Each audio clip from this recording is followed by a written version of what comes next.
May 5th, 1945. The Third Reich is collapsing. Berlin is burning. Adolf Hitler is dead. And in the Austrian Alps, something unbelievable happens. American soldiers and German Wehrmacht troops fight side by side against the SS. This is the story of the Battle for Castle Itter, one of the strangest battles of World War II. High in the mountains near Virgil, Austria, stood Castle Itter, a medieval fortress turned Nazi prison. But this wasn't an ordinary prison. The inmates were high-profile French political prisoners, former prime ministers, generals, and even tennis champions. Among them, Edouard Daladier, Paul Reynaud, Jean Barotra, and Maurice Gamelin. These weren't soldiers, they were political trophies. By early May 1945, Nazi Germany was in freefall. SS guards began abandoning posts. Order was dissolving, and Castle Itter was suddenly vulnerable. 12th Armored Division were pushing into Austria. One of their officers, Captain John C. Jack Lee Jr., was leading a reconnaissance mission. At the same time, a German Wehrmacht officer, Major Joseph Sepp Gangl, made a decision that would define his legacy. When word reached Gangl that Castle Itter and its prisoners were in danger, he did something extraordinary. He contacted the Americans.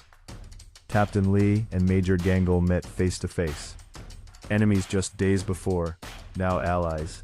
They formed a small joint force, around 14 American soldiers, 10 German Wehrmacht soldiers, a single Sherman tank, and the French prisoners themselves. Yes, the prisoners would soon be fighting too. An estimated 100 to 150 Waffen-SS troops determined to retake the castle. At dawn on May 5, 1945, the SS attacked. They surrounded the castle and opened fire. The Sherman tank guarding the gate, nicknamed Besotten Jenny, was quickly knocked out. The defenders were cut off.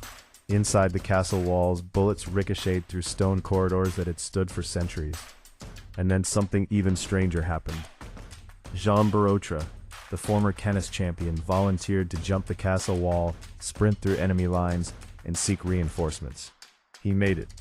Meanwhile, inside the castle, former French prime ministers and generals picked up rifles and joined the fight. It was a battle where political rivals stood shoulder to shoulder against a common enemy. As the SS pressed harder, Major Gangl exposed himself to sniper fire while trying to move one of the French prisoners to safety. He was shot and killed. Joseph Gangl, a German officer, died defending French prisoners alongside American soldiers. He would later be remembered as an Austrian hero. Just as ammunition ran low and the defenders prepared for a final push, reinforcements arrived. American forces stormed in. The SS attackers were captured or scattered. The battle was over. Castle Itter had held.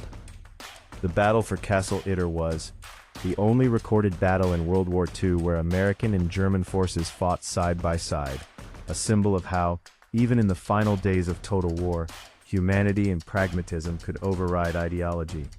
It was chaotic, it was improbable, it was real, and it happened just 3 days before Germany's unconditional surrender.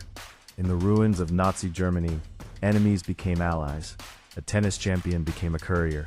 A German officer died protecting former enemies. The Battle for Castle Itter remains one of the most extraordinary footnotes in World War II, proof that history is often stranger than fiction.